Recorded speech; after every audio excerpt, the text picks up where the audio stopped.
Evangelho de Jesus, conforme escreveu Marcos, capítulo 4, verso 35.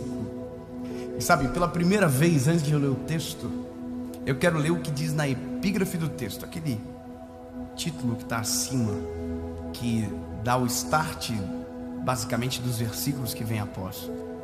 A minha versão é Almeida Corrigida Fiel. E aqui tem uma frase que indica aquilo que a gente vai ler. E na minha está escrito: a tempestade submete-se a Jesus. Vamos para frente. E naquele dia, sendo já tarde, disse-lhes: vamos para o outro lado. E eles, deixando a multidão, levaram consigo. E assim como estava no barco, e havia também com ele outros barquinhos, levantou-se um grande temporal de vento, e subiam as ondas por cima do barco, de maneira que já enchia. E ele, Jesus, estava na popa, dormindo sobre uma almofada. E despertando-no, dizendo-lhe: mestre, não deixe que nós morramos. E ele, despertando, repreendeu o vento e disse ao mar: fica quieto.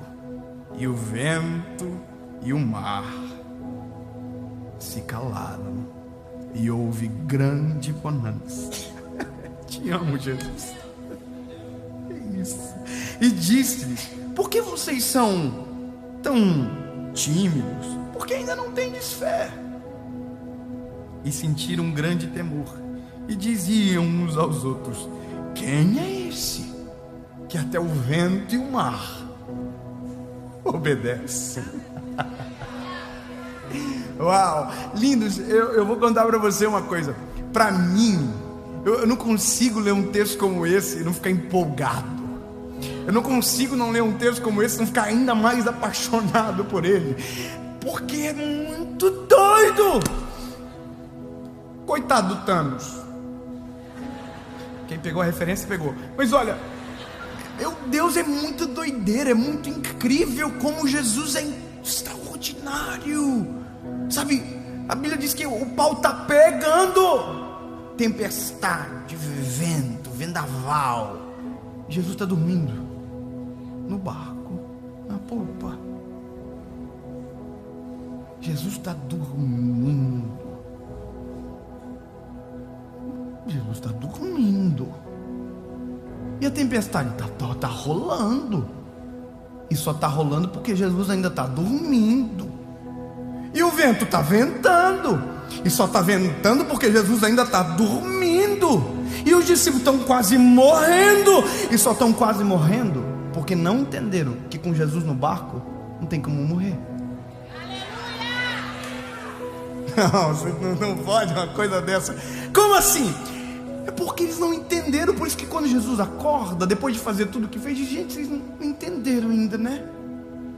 Vocês não entenderam algumas coisas. Primeiro, eu disse: vamos para o outro lado. Eu não volto atrás da minha palavra. Faça chuva, faça sol, tempestade, vendaval. Eu disse: nós vamos para onde? Para o outro lado. Então vocês não tinham nem que estar desesperados, vocês tinham que estar dormindo junto comigo. Olha, relaxa. Se eu estou na popa, a popa é o lugar de controle. Eu consigo controlar a parada toda dormindo. Dorme, descansa. Se eu estou no barco e eu disse que vou para o outro lado, nós vamos chegar no outro lado. Mas David, você não conhece a minha história. O pau está pegando. Mas Jesus te deu um destino. Jesus te deu um endereço. Jesus te deu um lugar que você vai chegar. Tem tempestade, mas se Jesus te deu um endereço, o endereço é maior do que a tempestade. O destino que o Senhor te mandou ir é mais poderoso do que a intempérie que está no meio. E se Ele falou que vai acontecer, acontece. Você só não pode sair de perto dele. Mas Ele está dormindo. É porque Ele confia em tudo, inclusive nele.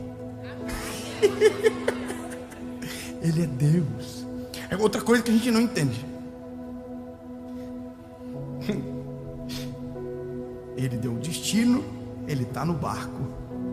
E a tempestade se submete a Ele. Eu vou te explicar o que é submissão.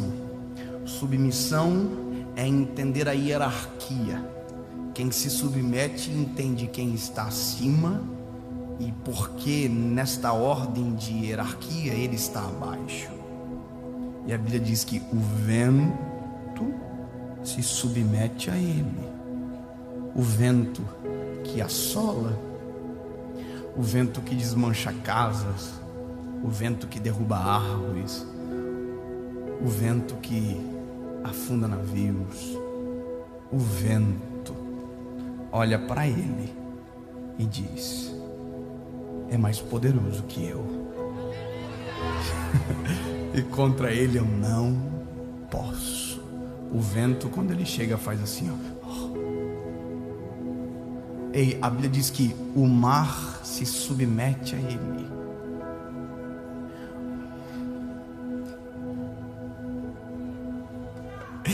Quando ele chega, o mar diz: ele é mais poderoso do que eu. Quer dizer, o mar entende, o vento entende, o jumento entende, a sarça entende, a figueira entende, o passarinho que voa entende, os lírios do campo entendem. Oh, aleluia! A primavera, o verão, o outono e o inverno entende. A lua entende, o sol e as estrelas entendem. E eu e você ainda não entendemos que Ele é mais poderoso que tudo e mais poderoso que todos, e que não tem uma tempestade que não se submeta a Ele, e que se Ele está junto, a morte não pode chegar. Ele manda, Ele determina. Aí a doideira é porque Jesus está no barco sabendo que está indo para o outro lado. Mas nós vamos chegar no outro lado. Top. Jesus está dormindo. Soninho leve, né? As aguinhas molhando ele, dormindo. Que coisa, né? Você tem gente que acorda com vento. Tem gente que acorda com tempestade. Jesus só acorda com a nossa voz. Nossa, que delícia ouvir isso, não é? A tempestade não acorda ele, a adversidade não acorda ele, mas os filhos acordam ele.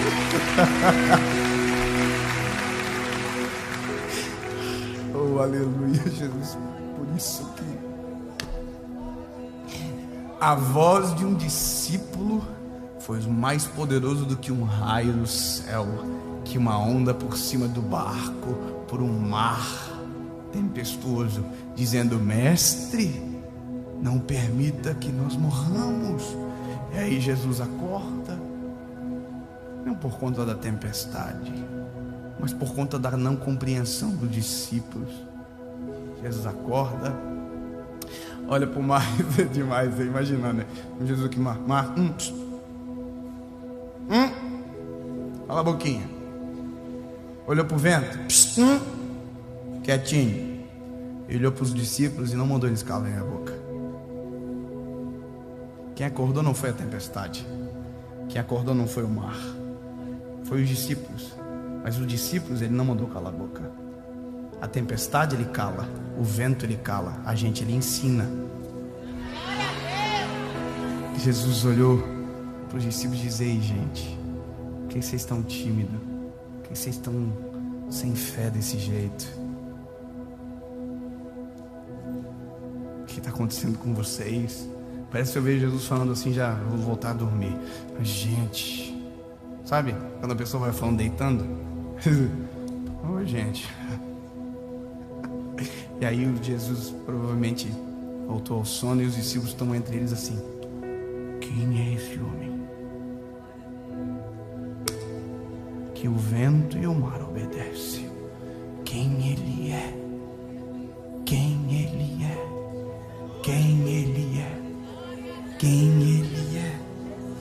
dizer para você quem Ele é. Ele é aquele que apontou o teu destino, está no barco com você e só acorda se você chamá-lo.